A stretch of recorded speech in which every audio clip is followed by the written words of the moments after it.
He agreed to one dinner, one evening, one harmless lie. But the moment Victoria Ashcroft laced her fingers through his and looked her mother dead in the eye and said, "Mom, I want you to meet Logan, my boyfriend." Logan Mercer understood with absolute clarity that nothing about this night was going to be harmless.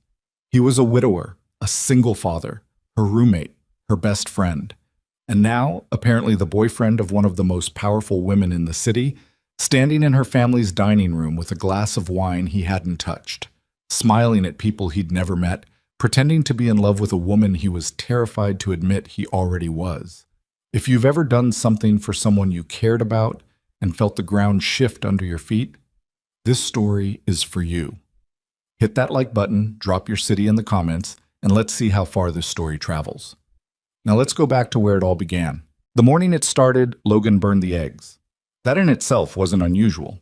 He burned things with a kind of quiet regularity that had become part of the apartment's rhythm. The faint smell of scorched butter, the smoke detector chirping once before he waved it into silence with a dish towel, his daughter Maisie announcing from the hallway without even looking up from her book, "You burned them again, Daddy." "I didn't burn them," Logan said. "I caramelized them." "That's not what caramelized means." "How do you know? You're 7. I'm almost 8. Almost 8 isn't 8. Maisie appeared in the kitchen doorway in her school uniform, her dark hair already escaping the 2 braids Logan had attempted that morning. One tight, one already half undone, because he'd run out of patience halfway through and she'd started wiggling. She looked at the pan.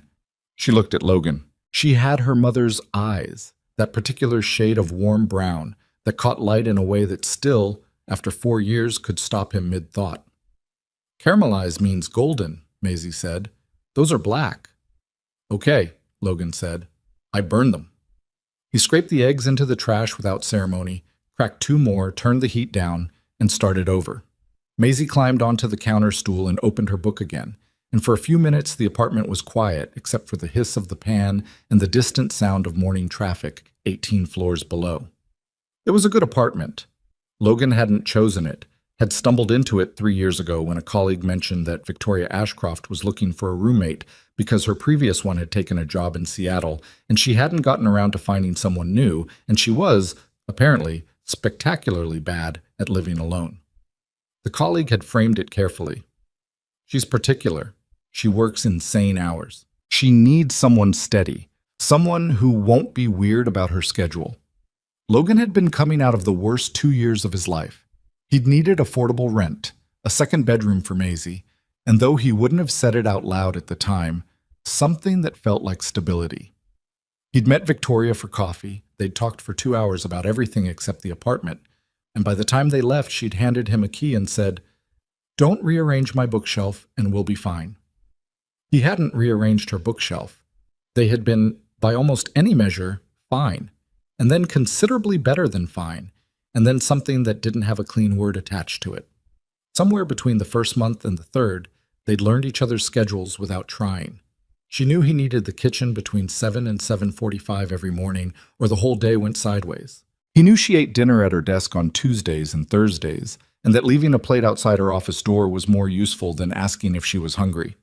She'd started watching the architectural review programs he left on and asking questions she actually wanted answered. He'd started understanding the shorthand she used when she was running 3 meetings in her head simultaneously and didn't have bandwidth for full sentences. They'd built something that worked, something neither of them had planned, and both of them, he suspected, were quietly grateful for. He slid the second batch of eggs onto Maisie's plate just as Victoria's bedroom door opened. She was already dressed, charcoal blazer, hair pinned up, the particular expression she wore when she'd been awake since 5 and had already done more before breakfast than most people did before noon. She came into the kitchen and went directly to the coffee maker without speaking, which was standard. Victoria did not do mornings. She did efficiency, and mornings were merely the first obstacle between her and the rest of the day. "There's eggs," Logan offered. "Coffee first." "There's toast too." "Logan, coffee, got it." She poured her cup, wrapped both hands around it, and stood at the counter staring at the middle distance for approximately 30 seconds. Then something shifted in her face. Something tightened, and Logan, who had become reasonably fluent in Victoria's expressions over 3 years, recognized the particular look that meant something was bothering her, and she hadn't decided yet whether to say it. He didn't push. He'd learned that too. Maisie finished her eggs, slid off the stool, kissed Logan on the cheek, and disappeared back down the hallway to finish getting ready. The apartment settled into the kind of quiet that meant it was just the two of them for a few minutes. "My mother called last night," Victoria said. Logan poured his own coffee. "How'd that go?" It wasn't really a question. He knew how calls with Eleanor Ashcroft went. He'd heard enough of them. Victoria's voice shifting into a register that was controlled and careful, and nothing like the voice she used the rest of the time, to have a fairly complete picture. "She's hosting dinner on Saturday." Victoria set her cup down. "At the house." "Okay. Marcus will be there?" Logan looked up. Marcus Hale was Victoria's ex-boyfriend. Logan knew the basic outlines. They'd dated for 2 years. The relationship had ended 18 months ago. It had not ended cleanly. He also knew, because Victoria had told him in the flat, matter-of-fact way she told him things she'd already processed and filed away, that Eleanor Ashcroft had never entirely accepted that it was over. Marcus came from the kind of family that Eleanor found reassuring. He wore the right suits and said the right things, and had a career that looked, from a certain angle, like everything a mother might want for her daughter. Victoria found him exhausting. She'd said so exactly once, and the way she'd said it, not with anger, just with a tired, quiet certainty, had told Logan more about that relationship than anything else. "She's setting it up," Victoria said. "I know she is. She'll frame it as a family dinner, and then Marcus will be there, and she'll spend the entire evening engineering opportunities for us to reconnect." She picked up her coffee again. "I'd rather not go." "Then don't go." "I can't not go. My father's birthday is next weekend, and if I skip Saturday's dinner, she'll hold it over me for the next 6 months." She looked at him with the expression she used when she'd already thought through all the variables and hadn't liked any of them.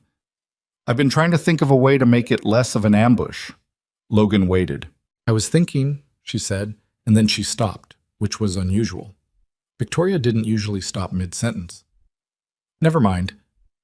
"You were thinking what? It's a big ask."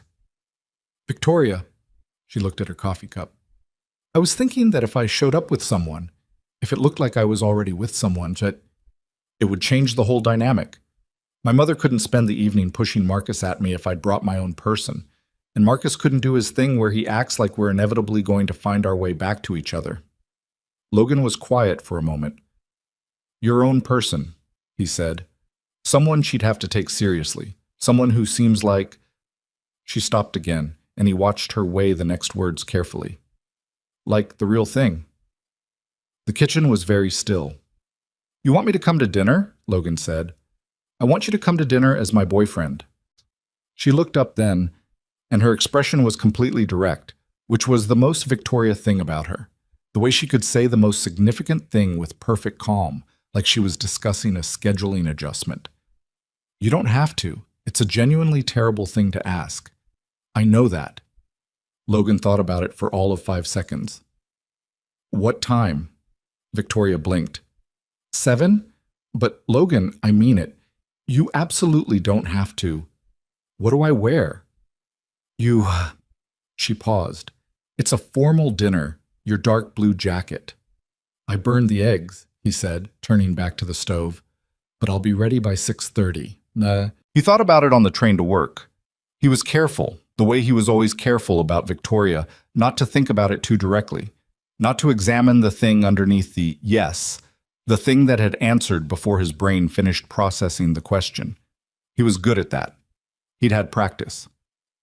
Logan's office was on the 14th floor of a building in the financial district, a mid-sized architecture firm where he'd worked for 6 years and risen to senior associate through the specific combination of talent and relentless focus that had been the only survival strategy available to him after Julia died. Work had been the scaffolding. He'd built his way back to functioning by having somewhere to be and something that required his full attention. And even now, 4 years later, work was still the place he went when everything else felt like too much. He had a good reputation. Clients liked him because he listened, really listened, in a way that wasn't common. His designs had a quality people sometimes struggled to name, something warm underneath the clean lines, something that suggested the space had been made for actual human beings, who would eat and fight and make up and put their kids to bed inside it. His colleague Rafe noticed something was off before the morning meeting. "You've got the face," Rafe said, dropping into the chair across from Logan's desk. "I don't have a face. The one where you're trying not to think about something by thinking very hard about something else." Rafe propped his feet on the edge of the desk. "What happened?" "Victoria asked me to be her fake boyfriend at her family dinner Saturday." Rafe's feet came off the desk. "I'm sorry?" Logan explained. Rafe listened with the focused intensity he usually reserved for contract disputes, and when Logan finished, Rafe sat back and said, "And you said yes. She needed help." "Logan, it's one dinner." "You've been in love with that woman for at least a year and a half," Rafe said, "and you just agreed to spend an entire evening pretending to be her boyfriend. Do you see any possible complications here?" "I'm not," Logan started, and then didn't finish because Rafe's expression was doing something that made finishing seem pointless. "You leave coffee outside her door," Rafe said. "You learned how she takes it. You know which of her work clothes she hates, and which one she actually feels good in because she told you once and you filed it somewhere. You stayed home last New Year's Eve because she had a migraine and you didn't want her to be alone." He paused. "You want to tell me you're not in love with her?" "I'm telling you it's complicated." "What's complicated about it?" Logan looked at his drafting table. "She's my roommate. She's been my roommate for 3 years. Whatever is there, it works because we've never touched it. The whole thing works because of the line. And now you're going to spend an evening pretending the line doesn't exist. To help her." Rafe was quiet for a moment. "Okay," he said finally. "I just want you to know what you're walking into." "I know what I'm walking into." He didn't, entirely. But he went. Cut.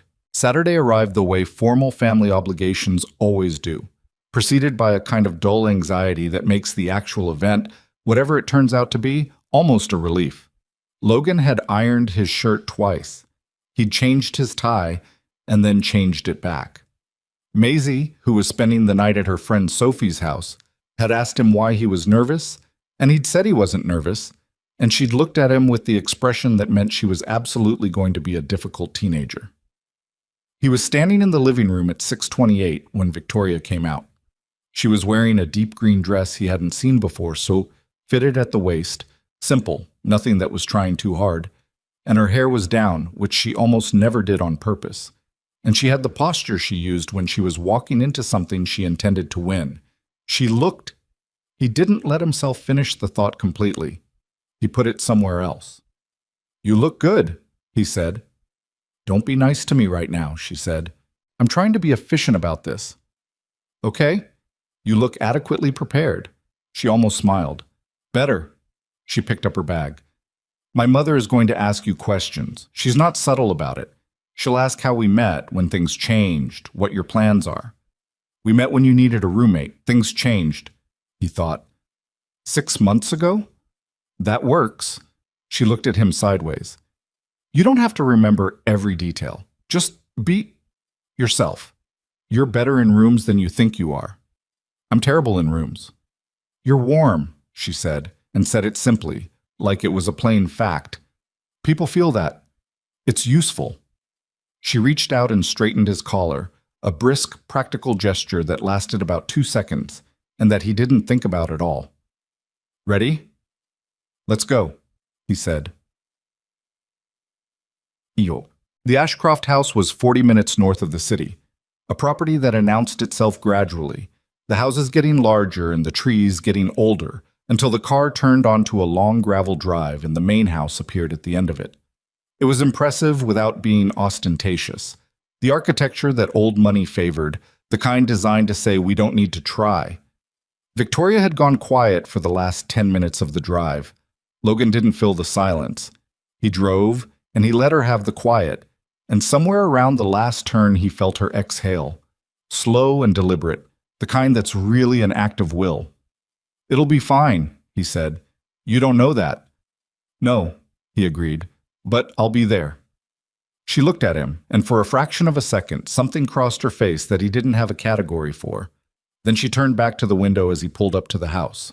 They walked up the front steps, and Logan became aware with the particular clarity that arrives right before something difficult, that whatever version of himself he'd been maintaining at a careful distance for 3 years was about to spend an entire evening standing very close to the thing he'd been keeping at that distance. He was aware of the space between them, 3 inches, maybe 4.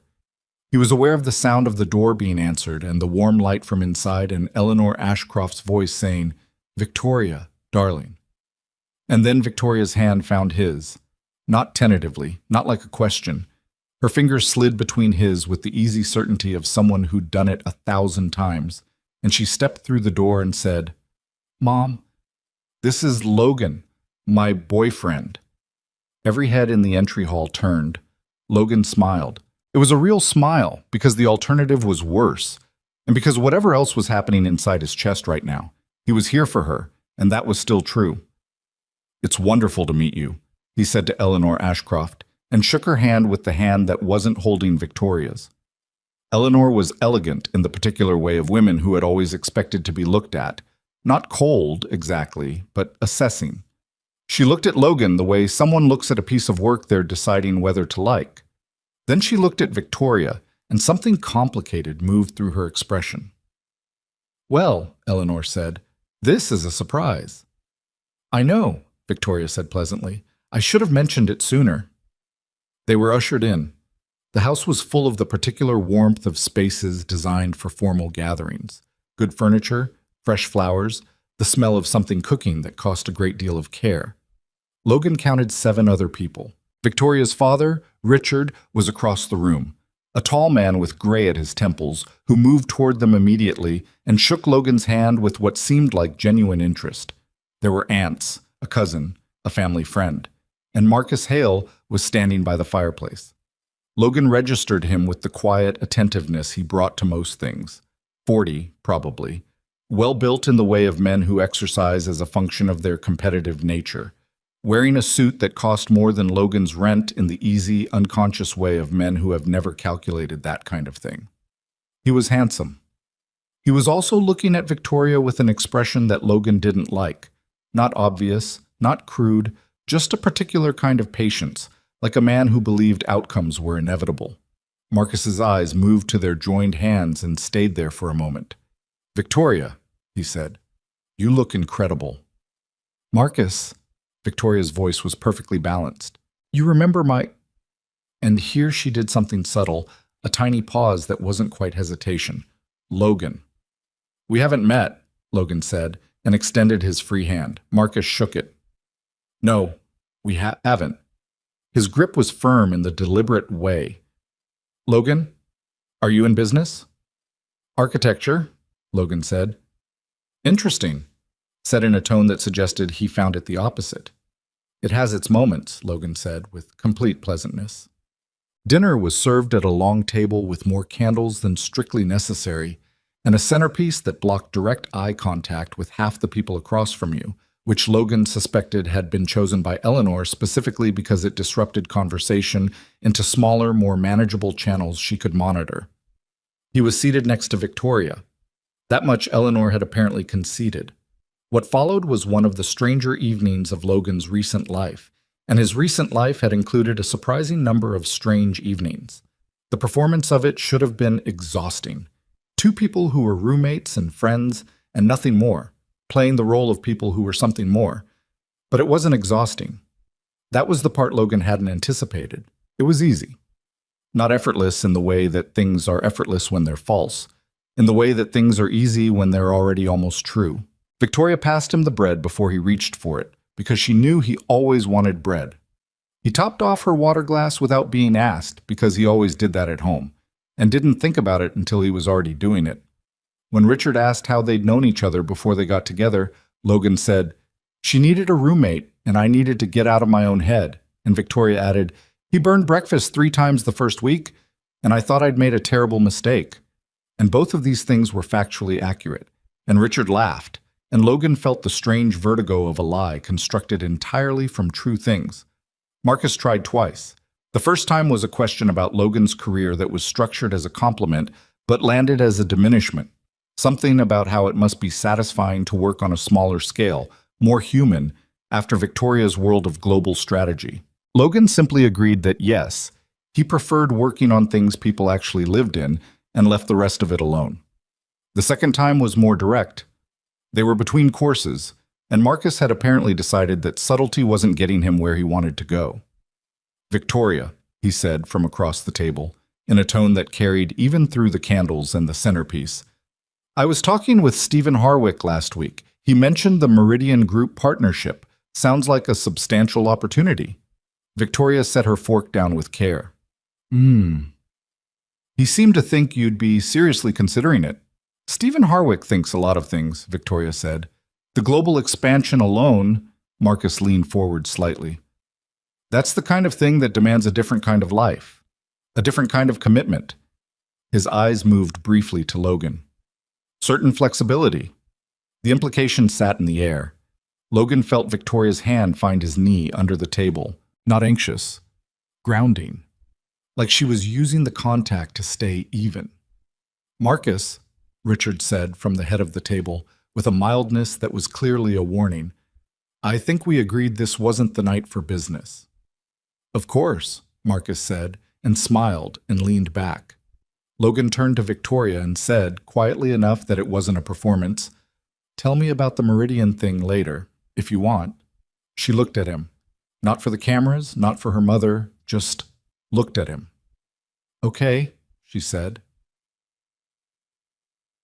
After dinner, while Eleanor organized the movement of guests toward the sitting room with the efficiency of a military commander, Richard caught Logan near the hallway. "Walk with me for a minute," Richard said, with the particular courtesy of men who are actually asking a question. They stepped into a study off the main hall. Books on 3 walls, a desk with actual papers on it, a pair of leather chairs. Richard poured 2 small glasses of scotch, handed one to Logan, and didn't say anything for a moment. "How long have you known her?" he said finally. 3 years, Logan said. "As a friend, most of that." "As a friend," Richard repeated. "And now?" Logan thought about the honest answer. "Now, I'm still figuring out which is which." Richard looked at him for a long moment. He had the same quality of stillness Victoria had, the capacity to be in a room without filling it with noise. "She doesn't bring people here," he said. "I want you to understand what that means, not because I'm setting conditions, just because you should know." "I know," Logan said, and he did. Richard nodded, as if something had been confirmed. "She works too hard," he said. "She always has. I don't know if that's something I gave her or something she came with." He turned his glass slowly in his hands. "She's earned everything she has. I hope she has someone around who reminds her of that occasionally." "I try," Logan said. Richard smiled, and it was Victoria's smile, the real one, the one she didn't use in business settings. "Good," he said. "Let's go back in." They left just after 10. The drive back was quiet in a different way from the drive out. Quieter, like something had been released into the air of the car and was settling. "Your father's good," Logan said. "He is," Victoria said. "He's always been the good one." She was looking out the passenger window. "Marcus is going to tell people about tonight. Let him.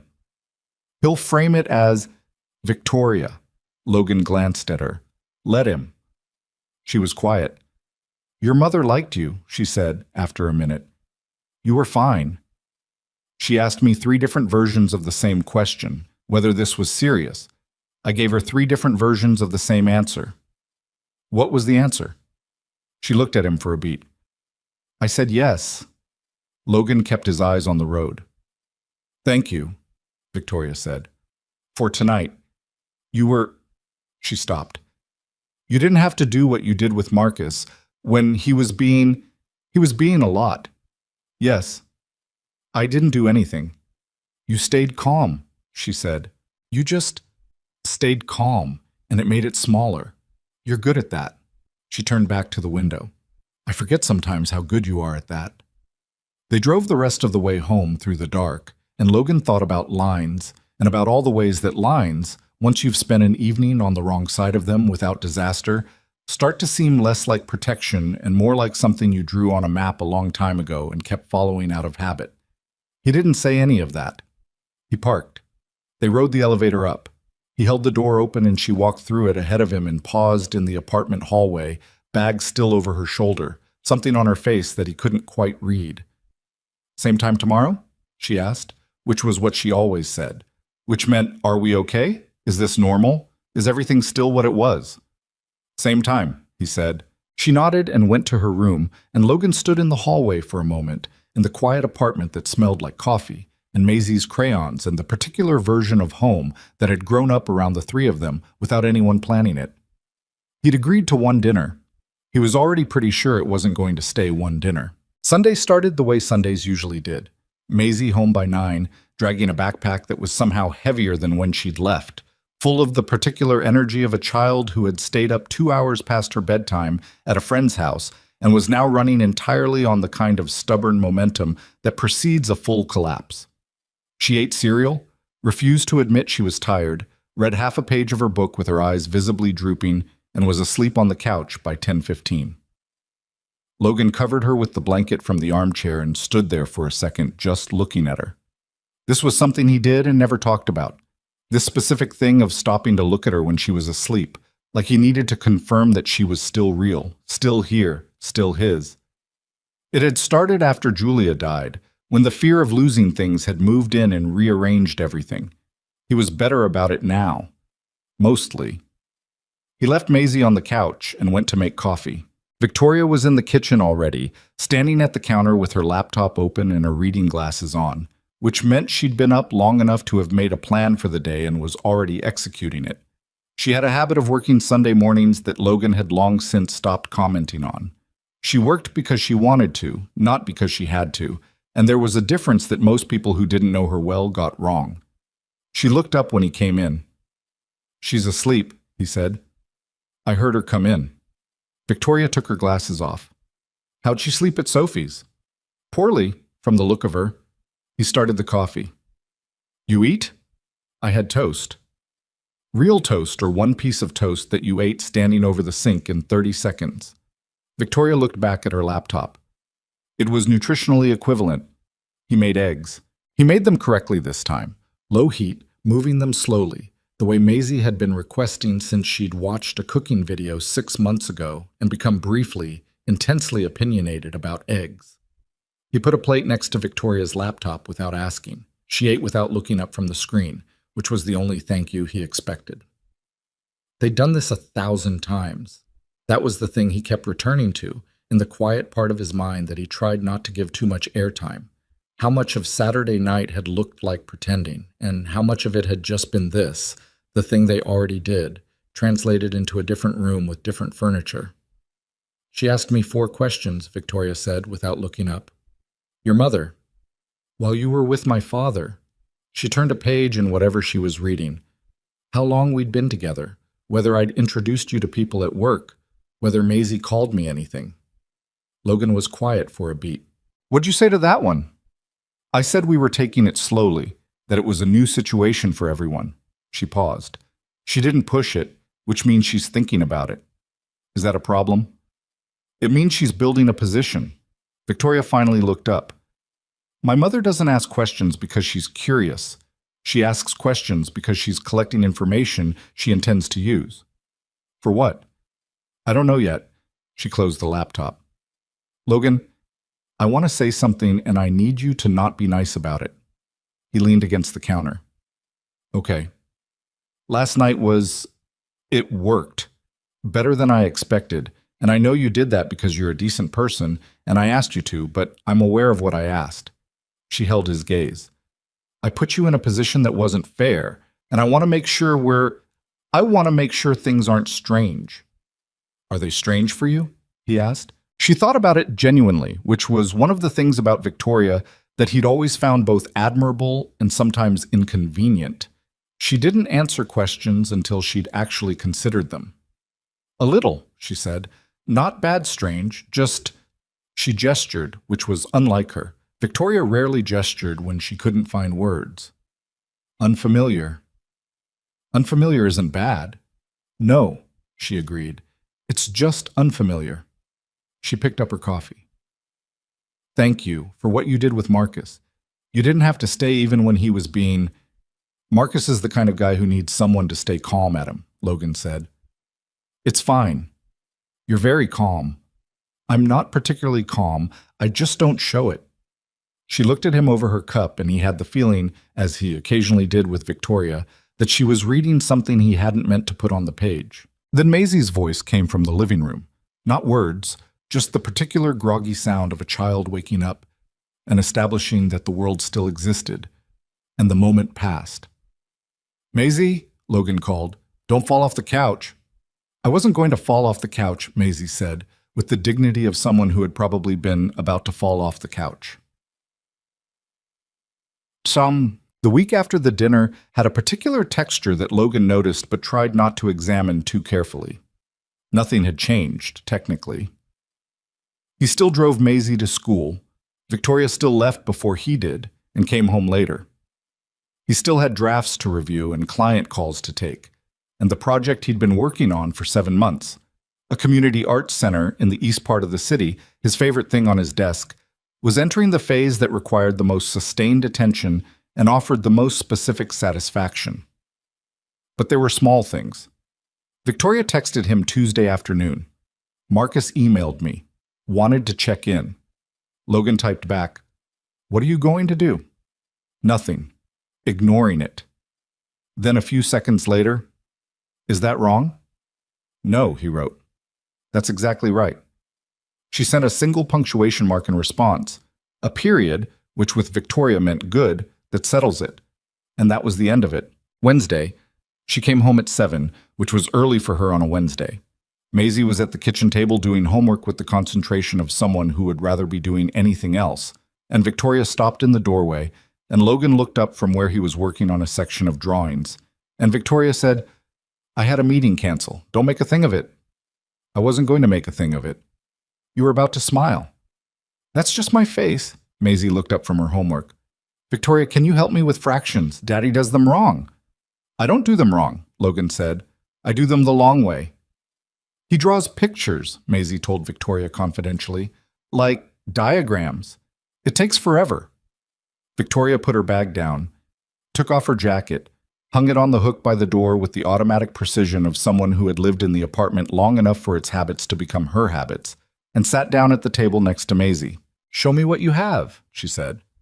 Logan watched them for a moment. Maisie pulling her worksheet across the table, Victoria reading it with the same focused attention she brought to quarterly reports, and went back to his drawings. This was also not new. Victoria had been doing homework with Maisie since about 6 months into her tenancy, initially because Maisie had simply started asking her, with the disarming directness of young children, for help with things Logan hadn't known she was struggling with. Victoria had obliged, matter-of-factly, without making a production of it. Logan had watched this arrangement develop with a feeling he hadn't tried to name. 3/8, Victoria said. "Think of it like slices. You have 8 slices. You take 3. But why do they have to have the same bottom number to add them? Because you can't add slices that are different sizes. If I give you a piece from an 8-slice pizza and a piece from a 4-slice pizza, they're not the same size, are they?" Maisie considered this seriously. "The 4-slice one would be bigger." "Exactly. So before you can add them, you have to cut them to match." There was a pause. "Oh," Maisie said. "Daddy, did you know that?" "I did," Logan said. "I just use diagrams." "Diagrams," Maisie repeated with the mild contempt of the newly enlightened. Thursday, Rafe stopped by Logan's desk in the late afternoon with the expression of a man who had something to say and had decided to say it sideways. "How was the dinner?" he said. "Fine."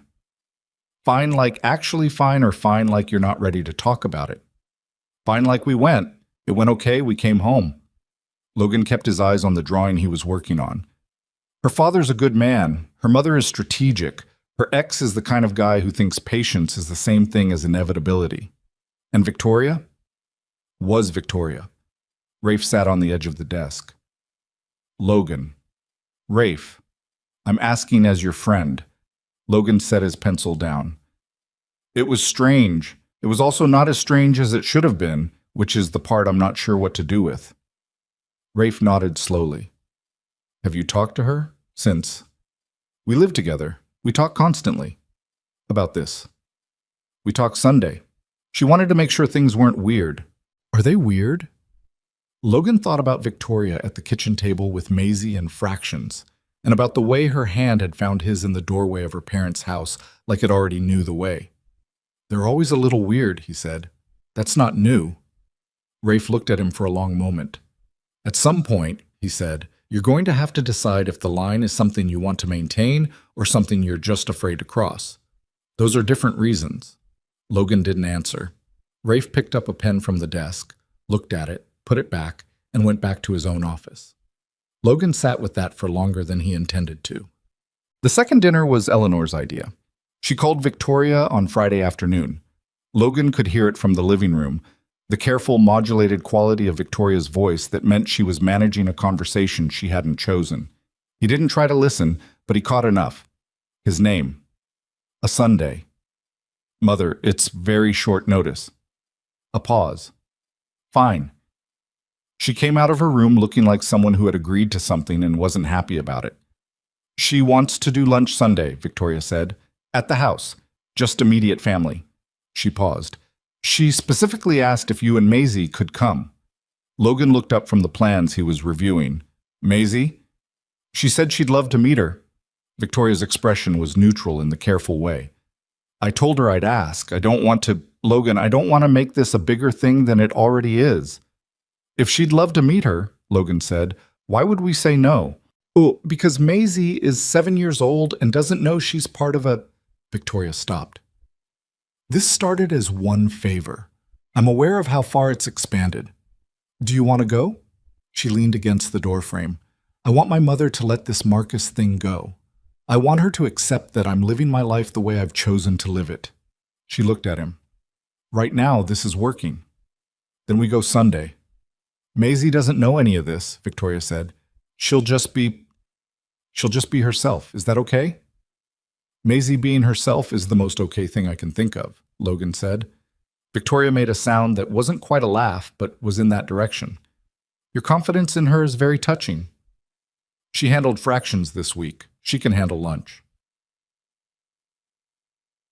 Sunday at the Ashcroft house was different in the particular way that daytime is different from evening. The formality dialed down, the light honest and clear, fewer places to hide. Eleanor met them at the door with a warmth that Logan assessed carefully and decided was partly genuine and partly strategy, and probably, at this point in Eleanor Ashcroft's life, inseparable from each other. Maisie shook Eleanor's hand with the seriousness she brought to new adults and said, Your house is very big. Is it old?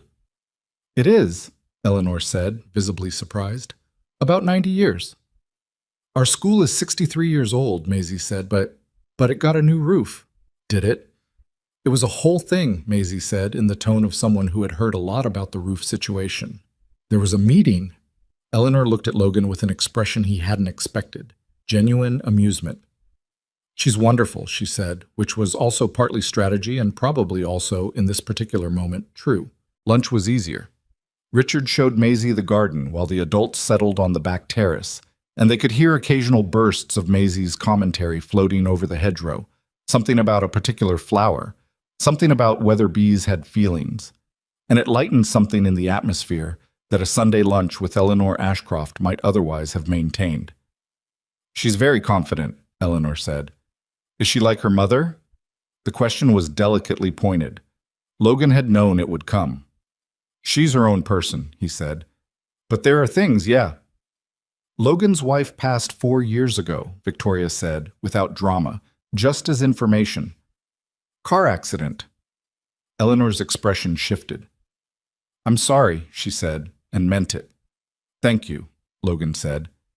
There was a short silence that wasn't uncomfortable. Then Eleanor said, How do the two of you manage it with your schedules? Like anyone does, Victoria said. Badly, sometimes. Better than that, other times. She's being modest, Logan said. She's more organized than I am. He cooks, Victoria said, which balances out the organizational gap significantly. I burned eggs twice this week, Logan said. 3 times, Victoria said.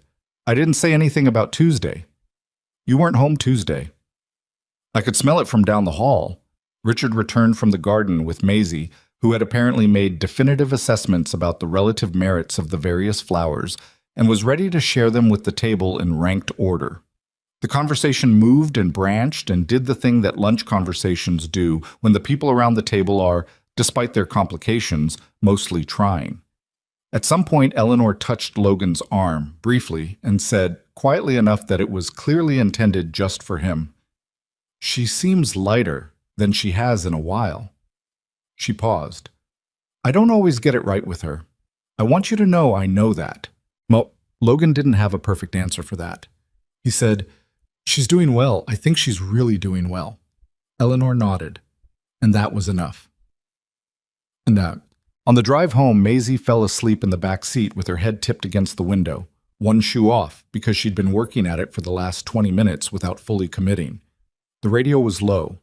The late afternoon light was coming in at a low angle that made everything look a little warmer than it was. "She told me," Victoria said, "that the rose bushes were planted in the wrong order." Maisie did. "She told my mother that the red ones should be closer to the house because they're more dramatic and drama belongs near the main event." Victoria looked out the window. "My mother did not take offense." "Maisie has that effect." Victoria was quiet for a moment. "She's easy to love," she said, and it came out without apparent deliberation, flat and honest and with the quality of something that had been true for a while. She didn't look at Logan when she said it. She kept looking out the window. Logan didn't say anything. He watched the road. "Can I ask you something?" Victoria said. "Yeah." "Did you mean it, what you said to my mother, that I'm doing well?" He thought about the careful answer and decided against it. "Yeah," he said. "I think you're doing better than you give yourself credit for, and I think you know that. And I think the part that's hard is that it's easier to be busy than to notice it." She didn't respond immediately.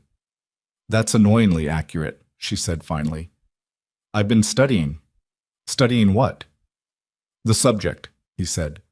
The silence that followed was different from the silences before. It had more in it. It had the quality of two people sitting with something they'd both just caught a glimpse of and weren't ready to name yet, and weren't fleeing from either, just sitting with it, the way you sit with something real. Maisie made a small sound in the back seat and resettled without waking. Logan drove. The city came back up around them, the buildings gathering at the edges of the highway, the light changing as the afternoon started its tilt toward evening. By the time they reached the apartment building, the streetlights were just beginning to consider coming on. He parked. He carried Maisie up. She barely woke, mumbled something about roses. Let him put her to bed. When he came back out to the living room, Victoria was still in the kitchen, not working, not doing anything purposeful, just standing with a glass of water and looking out the window at the city below. He stood in the doorway. "You know what's strange?" she said, not turning around. "What?" "I've been to that house 100 times. Since I moved out at 22, I've been back probably, I don't know, hundreds of times. Dinners, holidays, meetings. My mother calls family occasions and are actually corporate planning sessions for the Ashcroft family brand." She paused. Today felt different. "Different how?" She turned then. "Like something I could actually be in." She looked at him steadily. "I don't know if that's because of the situation or because of—" She stopped. "Because of what?" he said, knowing. She shook her head, not unwilling to answer, just not ready. There was a difference, and he knew the difference. "It's late," she said, though it wasn't particularly late. "Yeah," he said. "Thank you for Sunday. Again." "You don't have to keep thanking me." "I know." She moved past him toward the hallway and stopped for a second, close enough that he was aware of the specific quality of the silence. "Logan." "Yeah." She seemed to consider something, then abandon it. "Never mind," she said. "Good night." "Good night, Victoria." She went to her room. Logan stood in the living room in the dark for a moment, in the particular quiet of a Sunday night when everyone is home and everything is still, and thought about the space between people. How it can be measured in inches and mean nothing, or mean everything, depending entirely on what fills it. He went to his room. He didn't sleep for a while. The thing about performing a version of your life is that it requires you to watch yourself from the outside. Logan had been doing that, in one way or another, since the Saturday of the first dinner, a quiet background awareness of how he moved through the apartment, what he said, what he didn't say, what he allowed himself to notice, and what he filed somewhere darker and less examined. He was good at it. He'd had practice. But 2 weeks after the Sunday lunch, something shifted. Not dramatically. Not the way things shift in movies, with weather and music and someone saying the exact right-wrong thing at the exact right-wrong moment. It was smaller than that. It was a Tuesday night at 9:45 when Victoria came out of her office looking like she'd lost something she hadn't known she was holding on to and sat down on the couch without turning the television on and just sat there. Logan looked up from the kitchen table where he'd been working on a material specification for the Arts Center. "You eat?" he asked. "No." He got up without making a thing of it, reheated the pasta he'd made for dinner, brought it to her with a fork, and sat back down at the table. Victoria ate slowly, staring at the middle distance. He didn't ask. He'd learned the particular geography of her silences, which ones wanted company, and which ones wanted witness without interrogation. This one wanted witness. After about 10 minutes, she said, "They made an offer." "The Meridian Group?" "Through channels, not officially. Someone called Stephen Harwick, who called my CFO, who called me." She set the bowl on the coffee table. "The number it's significant, the kind of number that makes you sit down." Logan leaned back in his chair. "What does the deal actually require?" "Relocation, New York, initially, then London within 18 months. She looked at the wall. "New structure, new board composition. I would have equity, but not control. The company would still have my name on it for a transition period, and then—" She made a small gesture that finished the sentence without finishing it. "And then it's theirs," Logan said. "Essentially. Is that what you want?" She turned to look at him, and the expression on her face was the one she only had when she was being entirely honest about something that cost her something.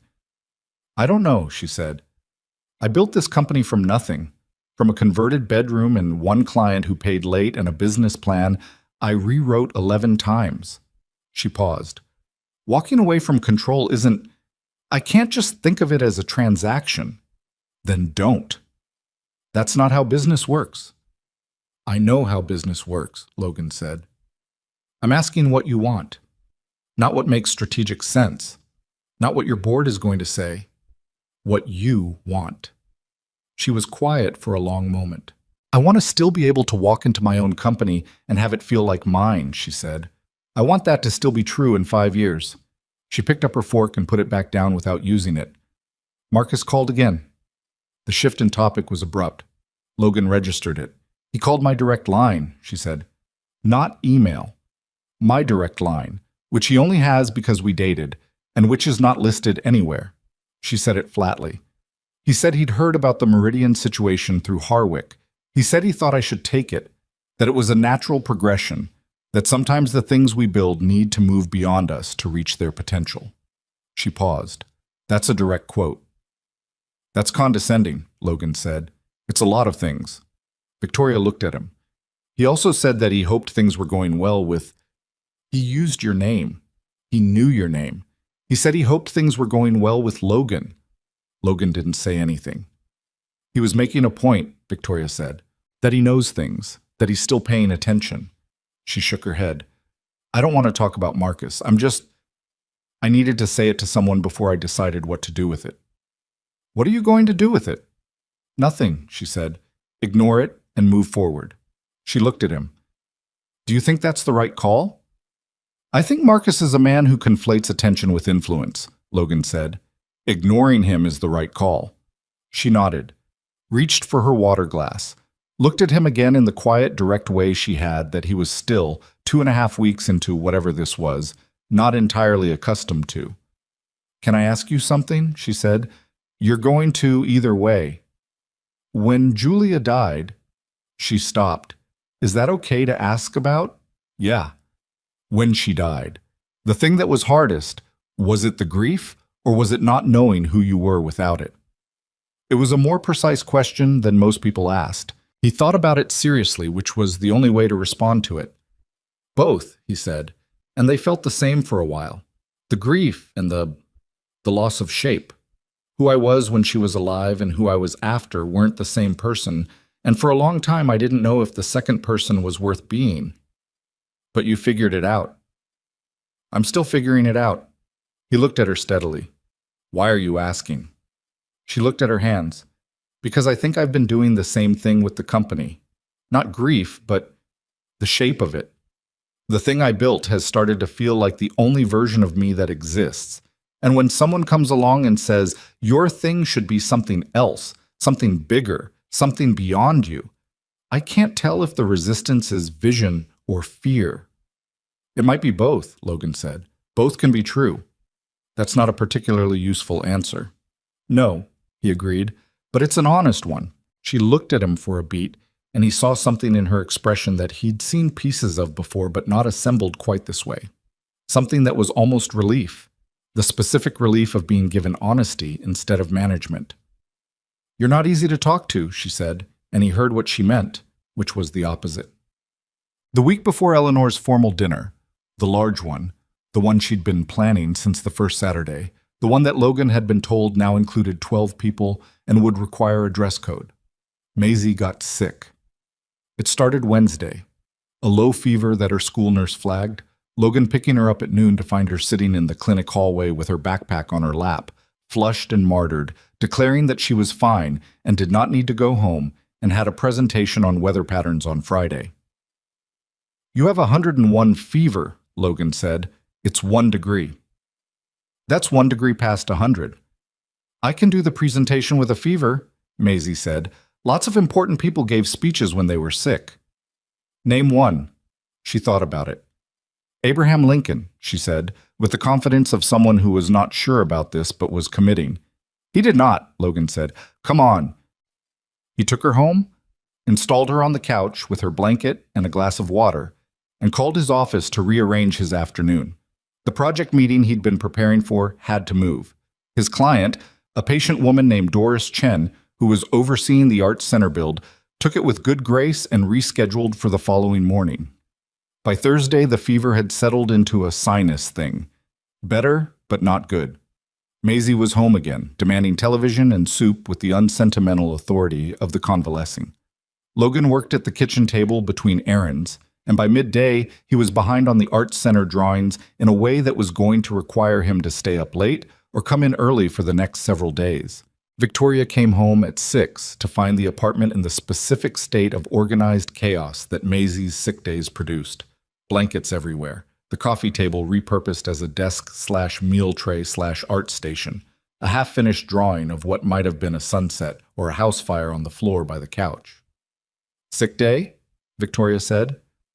Day 2, Logan said without looking up from his laptop. She's improving. She'll tell you she's fully recovered. She's not fully recovered.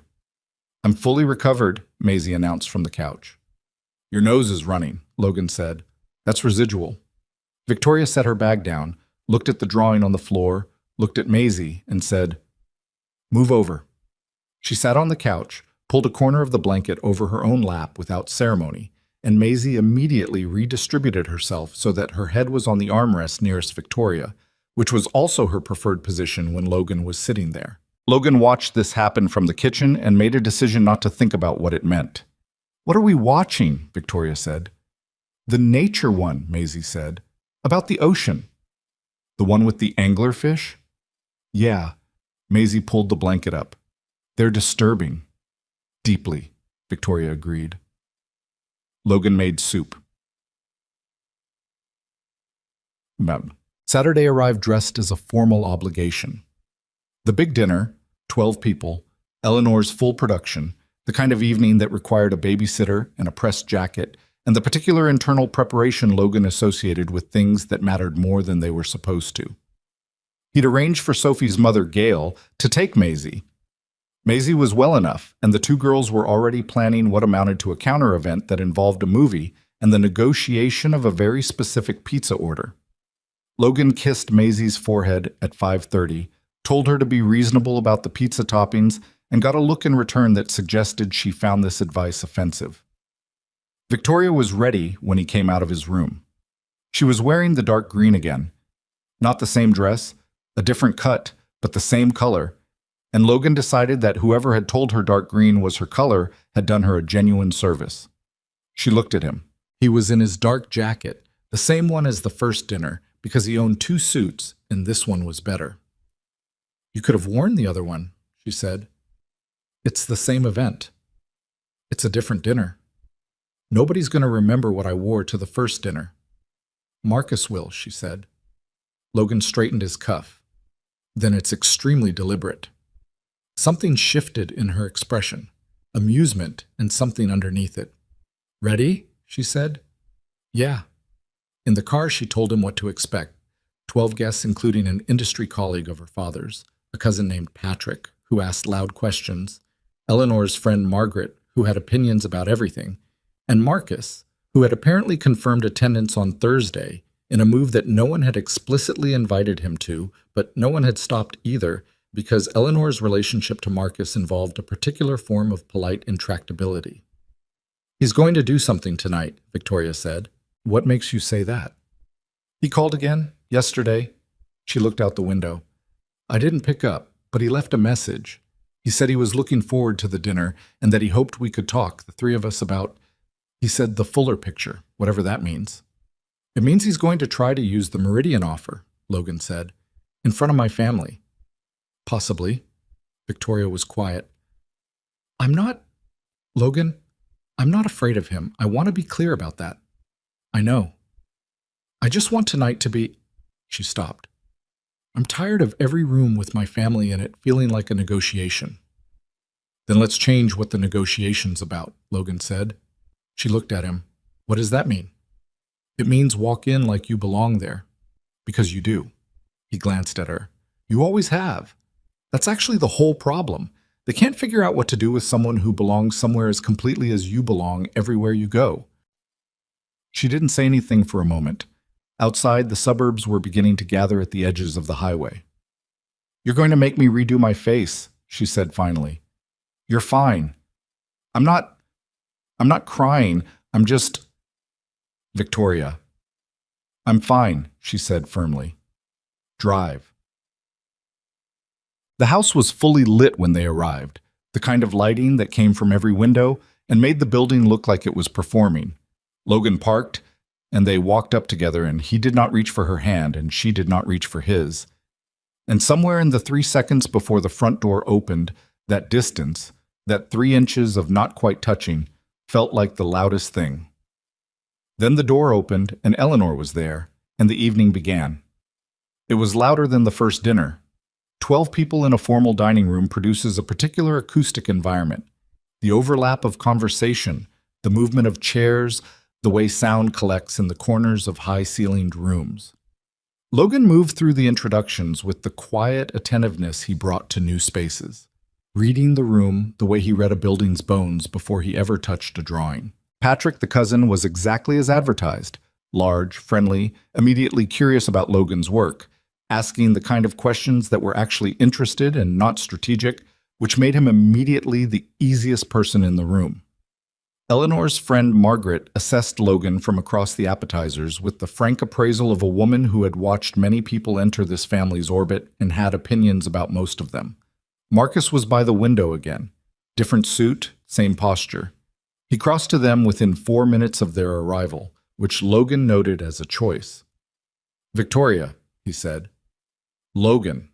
He shook Logan's hand with the grip of a man reminding you he went to the gym. "Good to see you again." "Marcus," Logan said. "How's business?" "Productive." Marcus looked at Victoria. "You look well." "I am well," Victoria said with the specific warmth of a woman who has decided to be entirely pleasant and mean it as a wall.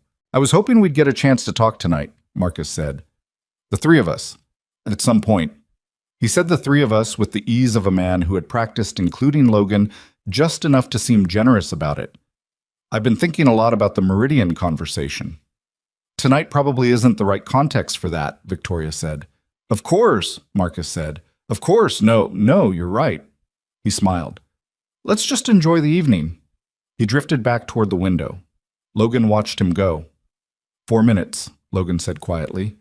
"I clocked 3.5, Victoria murmured. "Either way, he's not pacing himself." "No," she agreed. He's not. Dinner was served at a long oval table with Eleanor at one end and Richard at the other. Logan was placed across from Patrick, which he suspected Richard had arranged deliberately as a form of protection. Patrick's friendly questions created a buffer that made Marcus's position at the far end of the table less strategically useful. The first hour went well, in the specific way that formal dinners go well when the food is good and the wine is moving, and no one has yet said the thing they've been building toward. Logan talked with Patrick about a renovation project Patrick was considering, answered Margaret's pointed questions about his firm with enough specificity that she stopped finding angles in them, and watched Victoria across the table handle 3 simultaneous conversations with the efficiency of someone who had been navigating rooms like this her whole life. She was good at it. He'd always known that. But watching it now, from inside it rather than beside it, he saw the specific toll it took. The way her shoulders carried a fraction of extra tension that wasn't visible unless you knew to look. The way she monitored the table with a peripheral attention that never quite stopped. Marcus moved at dessert. He did it well. Logan gave him that. He waited until the main course plates had been cleared and the conversation had naturally opened into the looser, branching talk of a table that had eaten and was settling. He raised his glass in a way that was not quite a toast, but gathered attention without commanding it, and said, I wanted to take a moment. I know this isn't the context, but I think the people in this room should hear it, because you're the people who matter to Victoria. He looked at her directly. I've been in conversations with the Meridian Group. I know about the offer they've made, and I think it's extraordinary. I think it represents something Victoria has built that has outgrown what any single person can manage alone. The table went quiet, in the way tables go quiet, when something has just changed the temperature of the room. The partnership they're proposing, Marcus continued, isn't a concession. It's a recognition. He paused. But it requires a certain kind of clarity about priorities, about what we're building and why, and I hope that's a conversation Victoria feels supported to have. He said supported in a way that implied she currently wasn't. That implication landed in the room like something dropped. Victoria set her dessert fork down. She didn't look rattled. She looked, if anything, very still. The stillness before precision. Logan recognized it from the first dinner, from Tuesday night on the couch, from a dozen moments when she decided how to handle something and made it look effortless when it was anything but. Marcus, she said, I appreciate the thought. I do. She looked around the table, not performing, just including. But I think I should be honest, since we're being honest. She set her hands flat on the table. I turned down a version of this conversation 18 months ago. Not the Meridian offer specifically, but the underlying argument that what I've built needs to move beyond me to be worth anything. She paused. I've heard that case made by very smart people who I respect, and it's not wrong, on its own terms. She looked directly at Marcus. What it gets wrong, she said, is the assumption about what I want. The assumption that the next stage of this company's growth is the most important variable. She was quiet for a second. It's not. What I want is a life I can actually live in. That's what I've been working toward, not the version other people think I should be building toward. The table was still. I know what that looks like from the outside, she said. It looks like leaving money on the table. It looks like fear of scale. I've heard those arguments. She glanced at Logan, briefly, something specific in it that wasn't for the room. But I've been paying more attention lately to what I actually want, and I have a clearer answer to that question than I've had in a while. Marcus started to say something. A recovery. A reframe. Logan could see him building it. Marcus.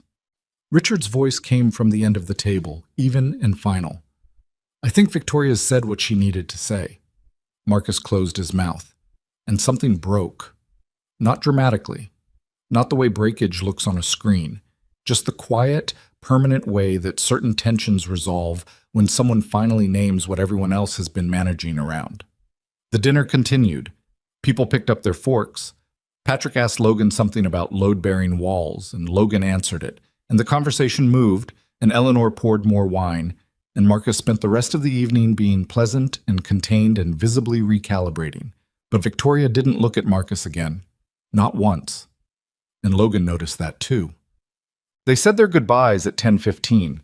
Richard held Logan's arm briefly on the way out and said nothing, which said a great deal. Eleanor kissed Victoria on the cheek and then, unexpectedly, turned to Logan and did the same, which surprised him enough that he almost didn't respond in time. In the car, Victoria sat with her head back against the headrest. Not asleep, not speaking, just present. Logan started the drive back. After about 5 minutes, she said, "I meant it. I know. All of it, not just the meridian part." She was looking at the ceiling of the car. "The part about knowing what I want." Logan kept driving. "I've been thinking about something you said," she said. "Weeks ago, maybe? That the line between fear and vision is blurry, that both can be true at the same time." She turned her head to look at him. "I think that's right. About the company, and about other things." He didn't answer. Not because he didn't have one, but because there was a version of this moment that required not rushing, that required him to keep driving and let her find the rest of it herself. "Logan," she said. "Yeah." "When we get home," she said slowly, "I think we need to talk, actually talk." A pause. "I don't want to do it in the car." He nodded. "Okay." They drove the rest of the way in silence that was different from every silence before it.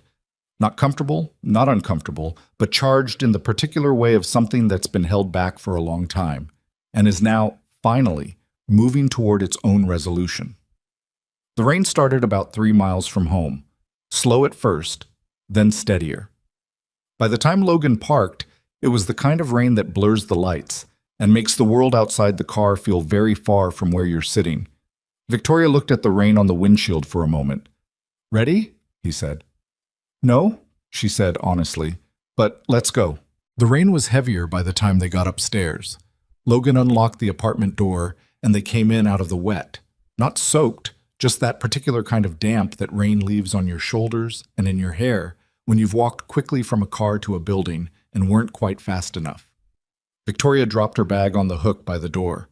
Logan shrugged out of his jacket and hung it over the back of a chair to dry. The apartment was quiet and dark, except for the lamp Maisie always left on in the hallway when she stayed at Sophie's, a habit she'd developed at 5 and never outgrown, as if the light meant someone was still home. He went to the kitchen and filled the kettle without asking. Victoria sat at the kitchen table.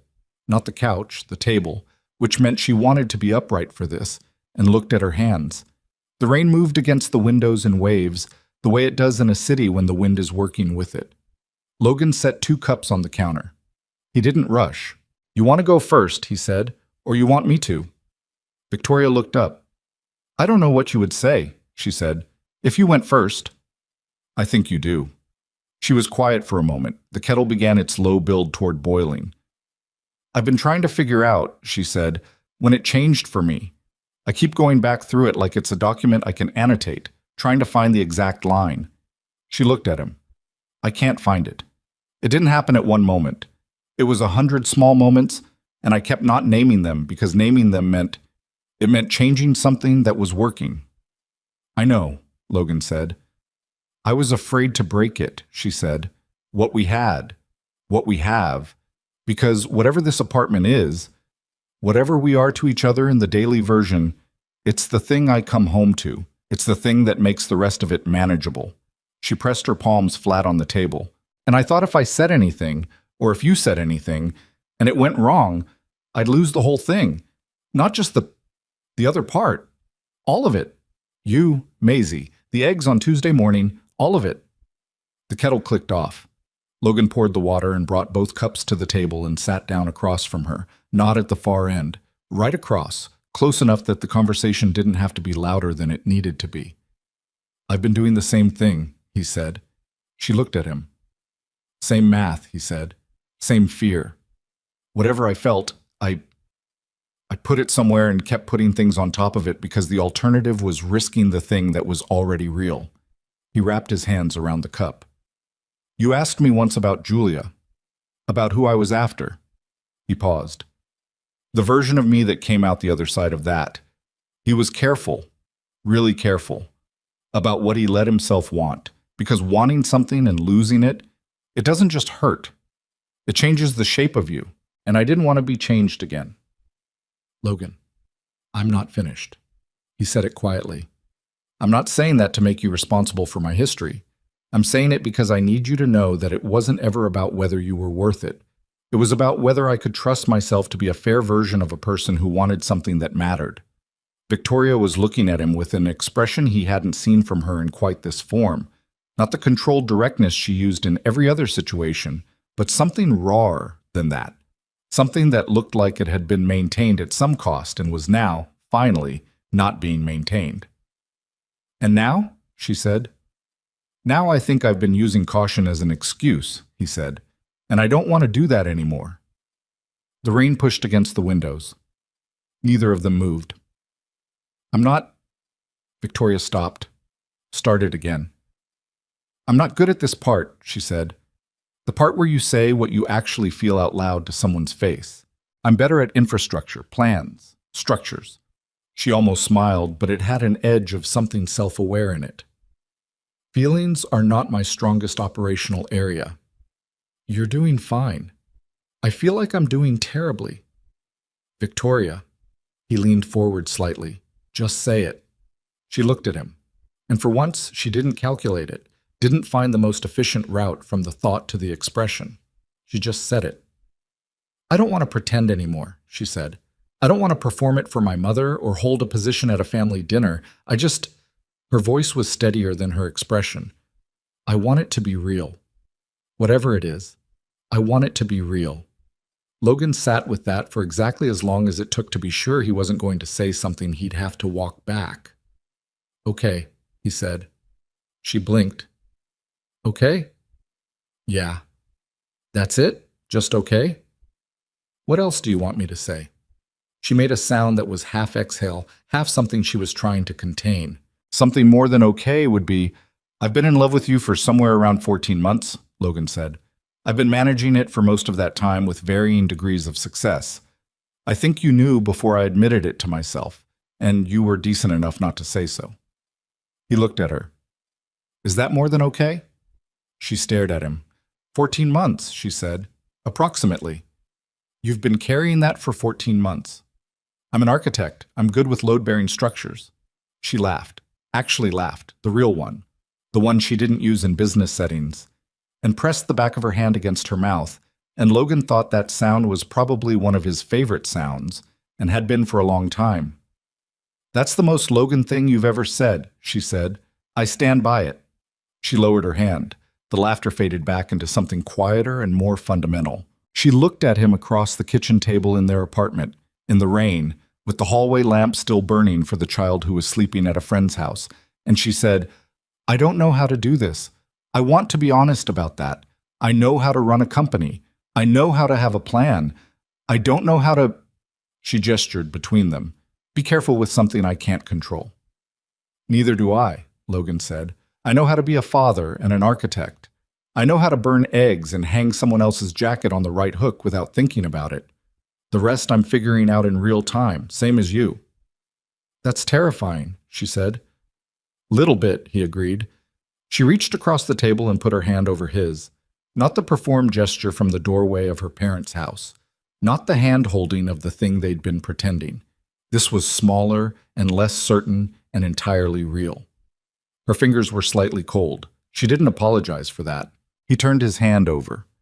They sat like that for a while, with the rain on the windows and the tea going cold and nothing resolved exactly, nothing promised with the clean precision that Victoria would normally require of any agreement, but something true between them that hadn't been true out loud before tonight, and that felt to Logan more solid than any structure he'd ever designed.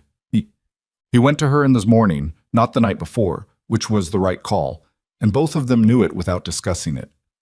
They'd sat at the kitchen table until almost midnight, talking the way they hadn't let themselves talk before, without the management, without the navigation. She told him things about the company she hadn't told her board. He told her things about Julia he hadn't said to Rafe. It wasn't dramatic, it was just true, and that was its own kind of difficult. She'd gone to bed first, and at the door to her room she'd stopped and looked back at him with an expression that was a question and a decision at the same time. "Same time tomorrow," she said. And this time it didn't mean, "Are we okay?" "Same time," he said. And this time it meant yes. Maisie came home Sunday morning in the arms of a secret she immediately sensed was somehow located in the apartment but couldn't identify.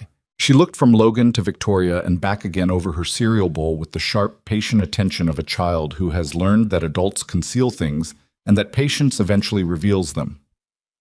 "You're both being weird," she announced. "We're not weird," Logan said. "You're smiling weird." "I'm just smiling." Victoria's smiling too. Victoria, to her credit, did not stop smiling. "Eat your cereal," she said. Maisie looked between them one more time and then, apparently deciding that whatever this was would reveal itself eventually, returned to her cereal and her book. Logan caught Victoria's eye over Maisie's head, and she shook her head slightly, still smiling, and looked back at her coffee. And that small, ordinary moment of shared amusement over a bowl of cereal, felt more like a beginning than anything that had happened the night before Duchet. They didn't announce it. There was nothing to announce exactly. No formal shift, no conversation that started with, "So we're doing this now." What happened was more gradual and more real than that. It was Logan reaching for Victoria's hand on a Tuesday evening and her letting him without looking up from what she was reading. It was her starting to tell him things at the end of the day the way you tell things to someone who's going to be there for the next part too, not just the current part.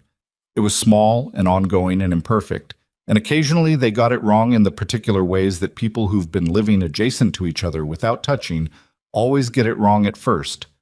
Miscalibrated, slightly too careful one day and not careful enough the next. Old habits pulling at the corners of new ones. 2 weeks in, Logan came home late from a client meeting that had run long and found Victoria at the kitchen table with a spreadsheet open and the expression she wore when she'd been working too long on something that wasn't resolving. He put his bag down, looked at the spreadsheet, looked at her, and said, "Close it." "I'm almost—" "Victoria." She looked up. "Close it," he said. "We're ordering food and watching something that doesn't require any thought. You can open it again tomorrow." She held his gaze for a second. "I was going to say I'm almost done." "I know. Close it anyway."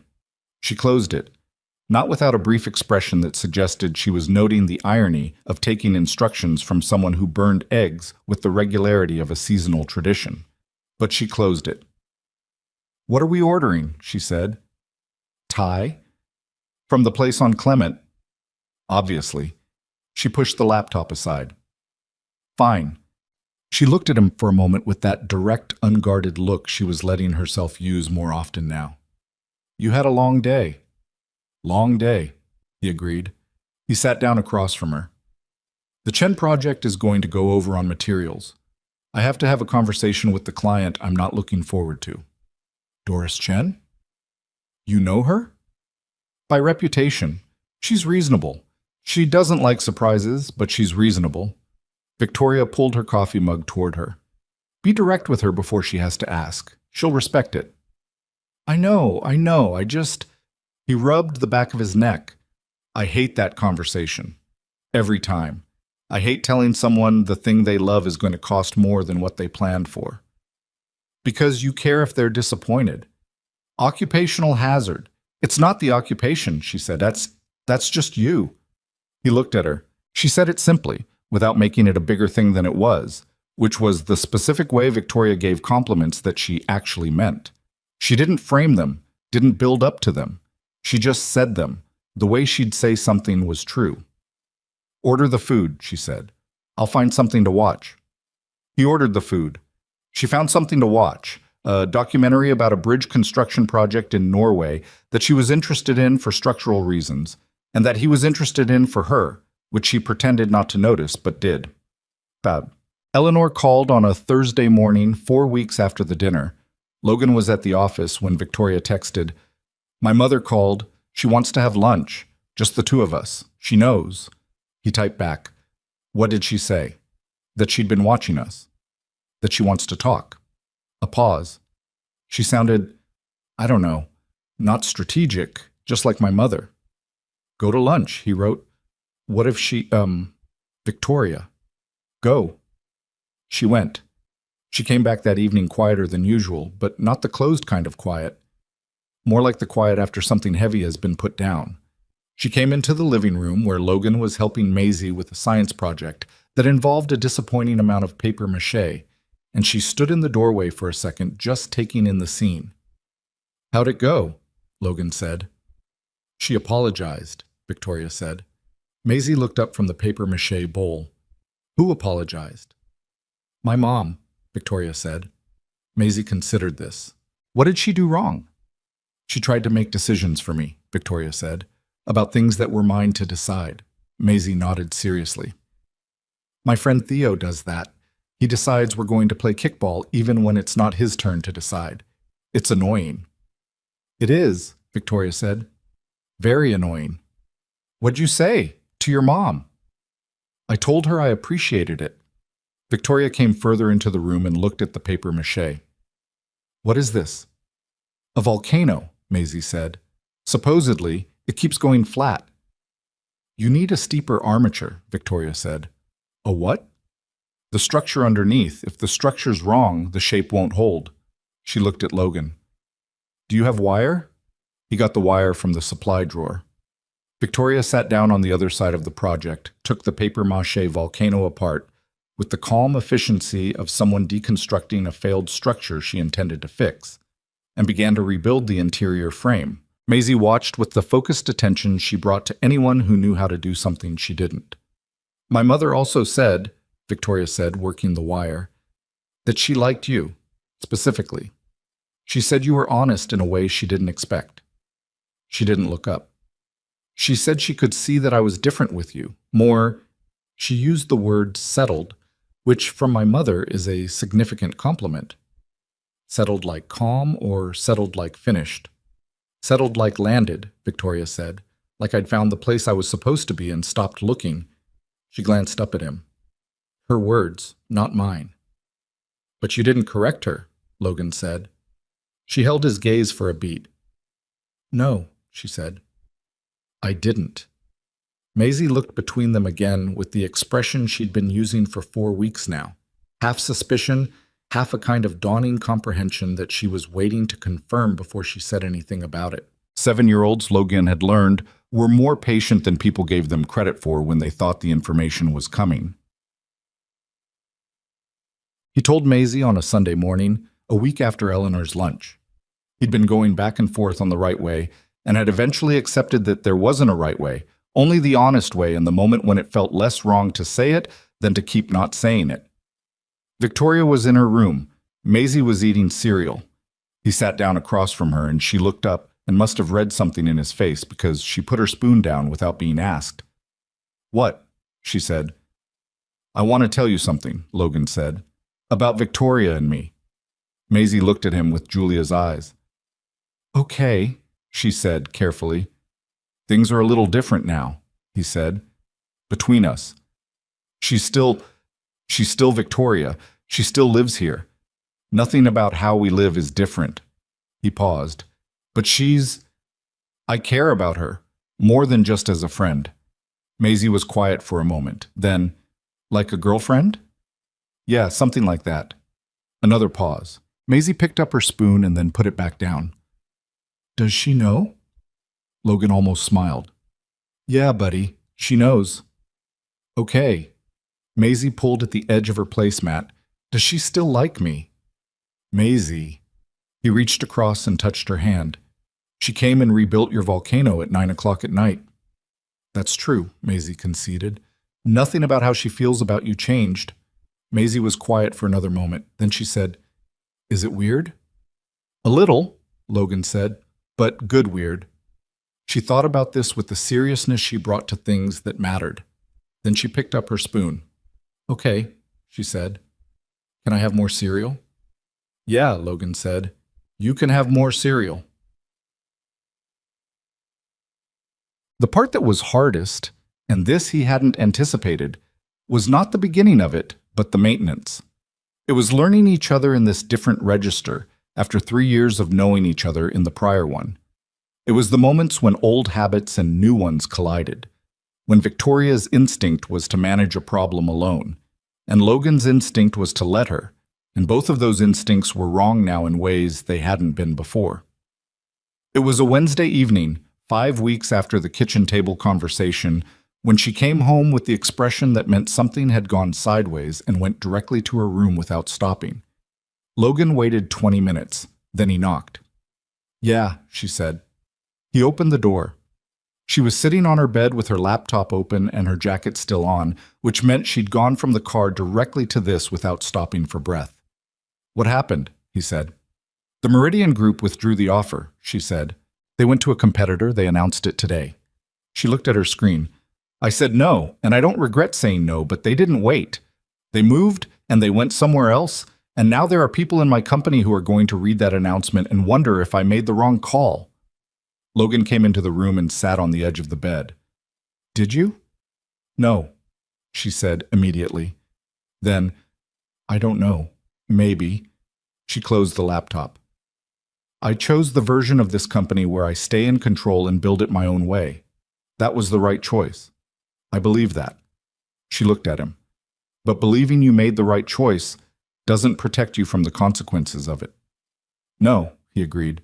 "It doesn't." "I hate that," she said. "I know." She looked at him sideways. "And you're not going to tell me it's going to be fine." "It might be fine," he said. "I genuinely don't know. Your company might take a hit from this short term and recover, or it might not take a hit at all, or it might be a harder year than you were planning." He looked at her steadily. "I don't know which, but I know you made the decision that let you keep being the person you want to be, and I think that's going to matter more in 5 years than whatever the next quarter looks like." She was quiet for a moment. "You're very irritating," she said. "I know. You're almost always right, and it's irritating." "I'm not almost always right. You are about the things that matter." She leaned her head sideways briefly against his shoulder. It was a small gesture and lasted maybe 3 seconds, and she straightened back up before it fully registered. But it was there, that specific weight and warmth, and he felt it the way he felt things he didn't examine too directly. At the edge, in the part of him that kept inventory of things that mattered. "I should call my CFO," she said. "Probably. Before the announcement circulates." "Yeah." She didn't move for another minute. He didn't either. "Logan," she said. "Yeah." "Thank you for—" She stopped. "I don't know what I'm thanking you for specifically." "Being here," he said. "Yes," she said. "That." She got up and picked up her phone. He got up and went back to the kitchen. He started making dinner, something that required more steps than it needed to, the kind of cooking he did when he needed to do something with his hands while his head sorted through other things. He made pasta from scratch, which took 40 minutes and was not strictly necessary. And by the time it was done, Victoria had finished her calls and Maisie had done her homework, and the three of them ate at the kitchen table and talked about Maisie's upcoming class performance, and whether the volcano had adequately impressed her teacher, and what Maisie intended to do with her life, which she said was either veterinary science or professional drawing, and she wanted to know if those could be combined. "Animal illustrator," Victoria said. Maisie's eyes went wide. "That's a job?" "Absolutely." "How do you know that?" "I know a lot of things," Victoria said. Maisie looked at her father. "She does know a lot of things," she said, as if confirming a hypothesis. "She really does," Logan said. They did the dishes after, the three of them in the kitchen, Maisie on her step stool washing with the focused sincerity of someone taking the task seriously, Victoria drying, Logan putting things away in the places they had always been. The rain had come back, softer than before, running down the windows in the particular quiet way of late evening rain that isn't trying to make a point. The apartment was warm and a little loud and slightly disorganized in the way that homes get when the people in them are actually living in them.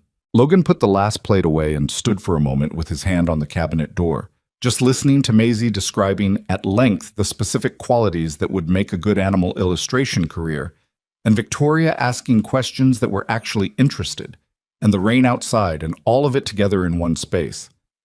He'd rebuilt his life once already.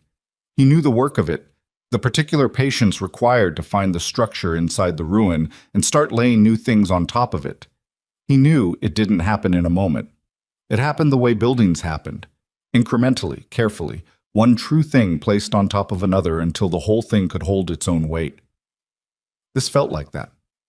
He closed the cabinet and turned back to the room, to the small domestic wreckage of a Tuesday night, and felt, without dramatics, without making a production of it, that he was standing somewhere he intended to stay.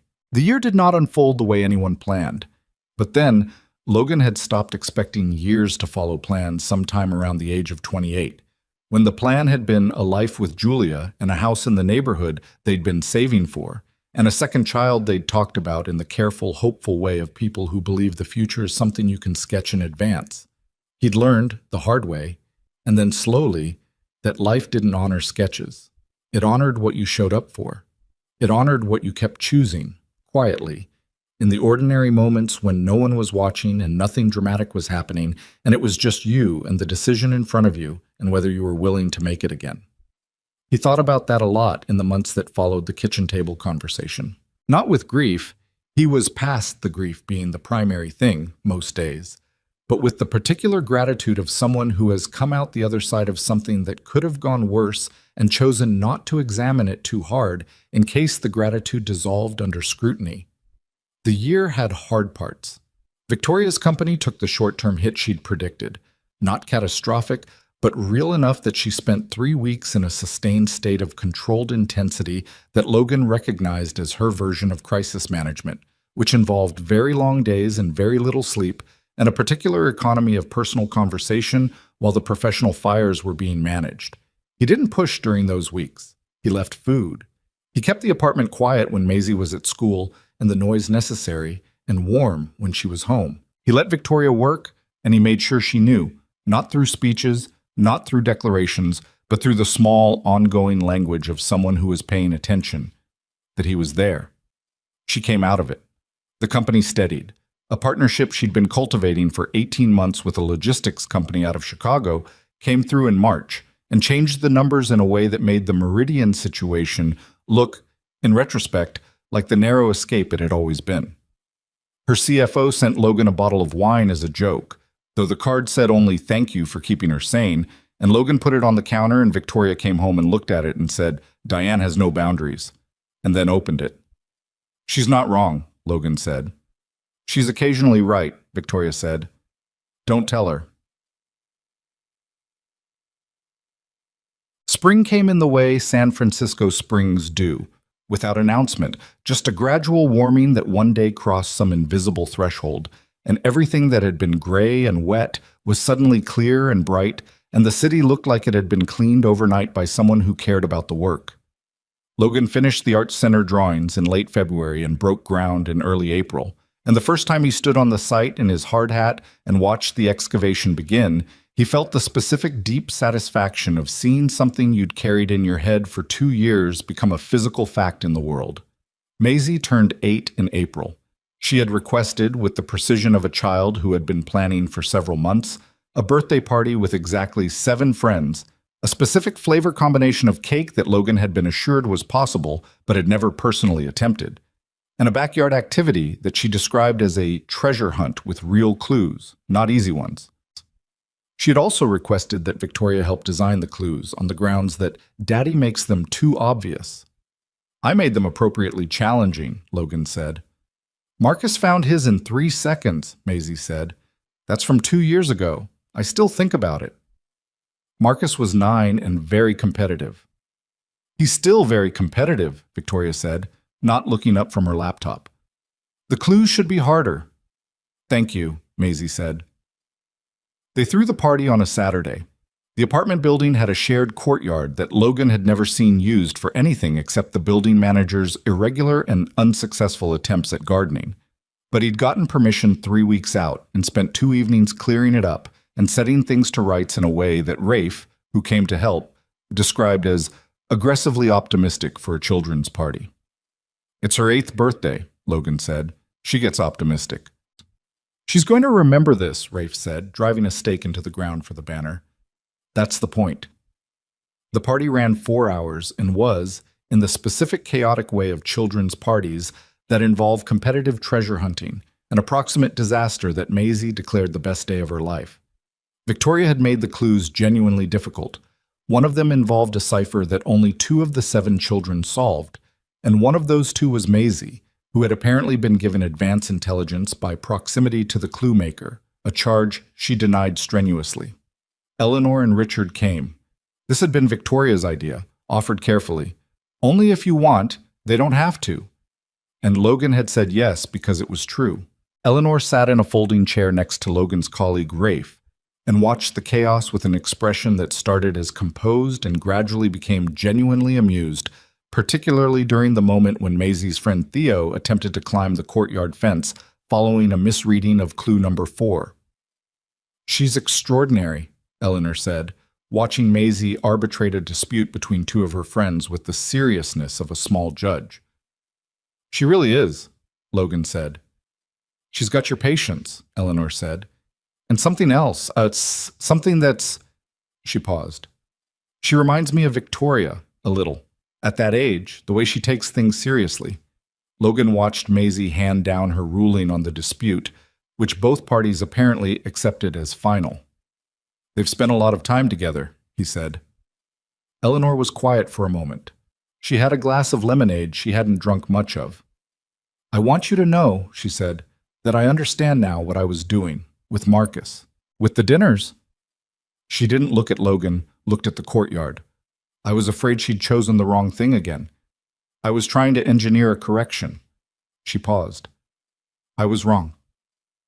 "You were looking out for her," Logan said, in a way that didn't respect her judgment. Eleanor finally looked at him. "She's made good choices. She's always made good choices. I just didn't always recognize them as mine would have been." A beat. "That's a distinction I should have made earlier." Logan didn't have a clean answer for that. He said, "She knows you love her." "Does she?" "Yeah," he said. "She knows." Eleanor nodded. She looked back at the courtyard where Maisie was now demonstrating to 3 of her friends the correct technique for reading a cipher, which appeared to involve a lot of pointing and no small amount of authority. "Good," Eleanor said. And that was enough. That. Richard found Logan later near the end, when the party had wound down into the last-hour looseness of children who have expended their energy and parents who are collecting their things. He didn't have a speech prepared, Logan could tell. He just stood next to him for a moment, watching Maisie say goodbye to her last friend, and said, "You're staying." It wasn't a question. "Yes," Logan said. Richard nodded. The way he nodded meant more than the nod. It was the nod of a man who had watched his daughter navigate 30 years of people who wanted something from her and had learned to recognize the difference. "Good," he said. Same word as Eleanor. Same weight. As if they'd been practicing. Marcus made one more attempt. Logan hadn't expected it to end cleanly. Men like Marcus didn't tend to close loops. They let them hang open as a form of optionality. And it came in June, through a mutual industry contact, an invitation to a professional dinner framed as networking that Victoria recognized immediately for what it was. She showed Logan the invitation on a Tuesday evening, her phone tilted toward him across the kitchen table. He read it. He handed it back. "What do you want to do?" "I want to ignore it," she said. "But the contact who forwarded it is legitimate, and I don't want to make an enemy of a useful relationship over Marcus Hale." "Then go to the dinner and be polite and give him nothing." She looked at him. "You're not concerned." "About Marcus?" He considered it genuinely, the way she'd want him to. "No. Should I be?" He's persistent." "He's persistent about the idea of you," Logan said. "That's different from actually knowing you. He doesn't know you." "I don't think he ever did." He looked at her steadily. "That's not me being territorial. That's just true." She was quiet for a moment. Then, "You're occasionally irritating in how well you understand things." "You've mentioned that." "It bears repeating." She went to the dinner. She came home at 9, shoes off at the door, bag dropped without ceremony. The particular looseness of someone who has handled a thing they expected to be annoying and found it less than that. "How was it?" Logan said. "Fine," she said. "He was fine. He was professional." She poured herself a glass of water. "He asked how you were." "What'd you say?" "I said you were well, that the art center was going well." She drank. He looked like a man who had just understood something he'd been refusing to understand. She set the glass down. I don't think he'll be a problem again. Logan nodded. I also told him, she said, that I was happy. That word specifically, because I don't think he thought I could be without his particular version of the future. She looked at Logan. I am, by the way. I know, he said. You always know, she said. It's very presumptuous. I pay attention. She crossed the kitchen to him, and he put his arms around her. Not a production of it, just the simple fact of it, the way it had become simple after months of not being simple at all. And she leaned into it for a moment, which she did sometimes now, without explaining it or making it mean more than it was, which was just what it was. Okay, she said, pulling back. I'm going to do an hour of work and then I'm done. It's 9:15. 1 hour. Victoria. 50 minutes. Fine, he said. 50 minutes. She went to her office and he went back to the section drawings he'd been working on, and the apartment was quiet and warm, and outside the June night was doing what June nights in the city do, holding the warmth of the day a little longer than expected, the way some things do when they've finally been given permission. The anniversary arrived on a Saturday. 1 year from the dinner, 1 year from the gravel driveway and the front door, and the moment Victoria had taken his hand and said, "This is Logan, my boyfriend," and the whole shape of his life had shifted without his permission. He'd been thinking about what to do with the day for a while. He wasn't a grand gesture person, as a rule. Rafe had told him once that his approach to romance was understated to the point of geological, which Logan had taken as accurate rather than critical. Grand gestures assumed a particular kind of audience. Victoria didn't need grand. Victoria needed real. He'd been working on something for 3 months. In the evenings, after Maisie was in bed and Victoria was finishing her last hour of work, he'd been in the small storage space off the building's back corridor, with tools and wood, and the particular focused quiet of someone making something from scratch that he intended to last. The bench had started as a sketch on a napkin in February. A balcony bench, something sized for the small outdoor space off the living room that they'd never quite furnished, that had remained for 3 years a place to put plants that didn't do well, and a folding chair neither of them used. He'd refined the sketch into real drawings over several evenings, chosen the wood from a lumberyard in the outer sunset, and built it in pieces, checking the joinery more times than strictly necessary because he didn't want it to be approximate. He wanted it to be right. It was white oak. Simple lines, a slight curve to the back that was both aesthetic and ergonomic, wide enough for 2 people to sit with room between them or without. He'd cut the corner detail with more care than the rest, because corners were where things either held or they didn't. He finished it the Thursday before the anniversary and carried it up to the balcony at 11 at night when Victoria was asleep, which took 3 trips because the main piece was awkward through the sliding door, and he put his elbow into the door frame on the second attempt and stood in the dark saying words he didn't want Maisie to hear until the pain passed. He'd gotten Maisie's help with one piece of it. She'd carved her initials into the underside of the right armrest, with a small V and a small L on either side of her own M, which had been her suggestion and which he'd accepted immediately. He put a drop cloth over it so it wouldn't be visible through the glass until he was ready. Saturday morning, Maisie made breakfast. This had been her idea, proposed to Logan on Thursday with the seriousness of a project proposal. I want to make breakfast for the anniversary because I can make eggs now, and I know how, and I want to do the whole thing. Logan had reviewed her capability with eggs, assessed the likely outcomes, and decided that the right answer was yes. She burned them slightly. Not badly. Caramelized, she said, with a look at her father that dared him to comment. Victoria ate them without complaint and said they were good, which Maisie received with the satisfaction of someone whose professional judgment had been validated. Dad always burns them too, Maisie said. It's genetic, Logan said. That's not how genes work, Maisie said. Almost 9-year-olds, Logan said, shouldn't correct adults at breakfast. I'm just saying what's true. Victoria looked at Logan over her coffee, and her eyes were doing the thing they did when she was amused and not going to show it completely, and he looked back at her and felt something that had no precise name. Something that was made of the accumulation of the year, all the parts of it, the hard weeks and the easy evenings and the Sundays, and the moments in the car and the rain on the windows and the kitchen table at midnight, and all of it threaded together into something that was theirs, specifically built out of the particular materials of who they were and what they'd managed to make of them. After breakfast, he brought her to the balcony. He stood behind her at the sliding door and put his hands over her eyes, which she tolerated with the patience of someone who was choosing patience, and slid the door open and walked her forward 3 steps and said, "Okay." She was quiet for a long moment.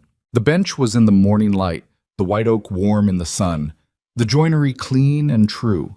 She stepped forward and put her hand on the back of it, the way you touch something to confirm it's real, and ran her fingers along the curve of the wood.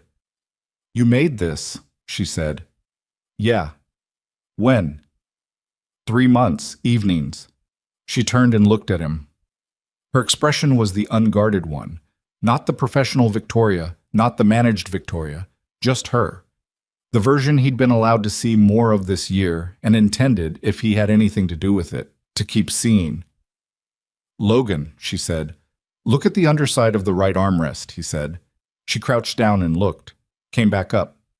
Her face had changed in a small way that he recognized as the change that happens when someone has been moved and is deciding whether to hide it or not. She decided not to. "She's terrible at keeping secrets," Victoria said. "She kept this one for a week," Logan said. "That's the longest she's ever managed." Victoria stood and looked at the bench and looked at him and then sat down on it, testing the weight, setting her hands on the armrests. The wood held. It was going to hold for a long time. He'd built it that way. Built it to last. "Sit down," she said. He sat beside her. The bench was wide enough.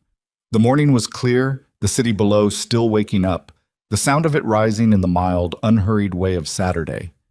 They sat for a moment without speaking, which was a thing they'd gotten good at over the year. The specific comfort of silence between people who don't need to fill it. "A year," she said. "Yeah." "One dinner," she said. "That's what you agreed to." "I know." "You were extremely underprepared." Looking back, he said, "Yes." She leaned her head against his shoulder. Not briefly, the way she'd done at the beginning, just rested it there, easy and comfortable, and without the weight of what it had meant in those earlier months, when every small touch was still carrying more than it could hold. "I want to ask you something," she said. "Okay." She lifted her head and turned to look at him directly, with the quality of attention she brought to things that mattered. "I've been thinking about the apartment," she said. "What about it?" "The lease is up in September."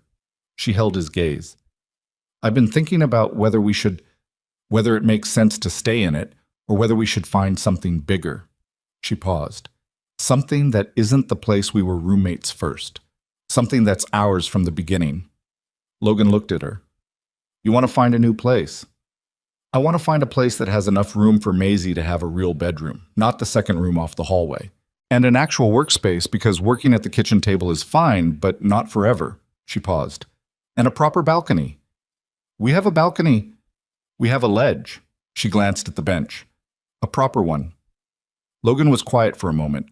He thought about the apartment, the 3 years before everything changed and the year after, and all of it layered together in the rooms and the hallway and the kitchen where he'd burned eggs more times than he could count. He thought about leaving it and what that would mean and whether it would feel like loss. It didn't feel like loss. It felt like the right kind of next thing. "Okay, he said. "Okay as in you'll think about it, or okay as in yes?" "Okay as in yes," he said. "We'll find something. With a proper balcony and a real room for Maisie and space for you to work." He looked at her. "We'll bring the bench." She smiled. "Obviously we bring the bench." Maisie appeared at the sliding door in her pajamas with her hair doing something geometrically improbable and her cereal bowl in her hand. She looked at them on the bench. She looked at the bench itself. She looked at the initials visible on the underside of the armrest from where she stood. "I kept it secret for a whole week," she announced. "You did great," Logan said. "It was really hard." She came out onto the balcony and sat on the floor in front of the bench, cross-legged, because there wasn't room on the bench and she didn't ask for room. She just positioned herself as part of the configuration and ate her cereal. "What are we doing today?" "I thought we'd go to the park," Logan said. "The one by the water." "Can we get food after?" "Yeah." "The noodle place?" "If that's what you want." Maisie considered this with the thoroughness of a small person who takes recreational planning seriously. Okay, she said, that's what I want. Victoria put her hand over Logan's on the armrest. He turned his hand over, same as he always did. She looked out at the city. This was the thing no one had told Logan when he'd been putting himself back together after Julia. And maybe it couldn't have been told. Maybe it was the kind of thing you could only know from the inside. That the life you rebuild after the one you planned doesn't have to be a consolation. It doesn't have to be the reduced version of the thing you lost. It can be something entirely its own, built differently, from different materials, by a different version of you.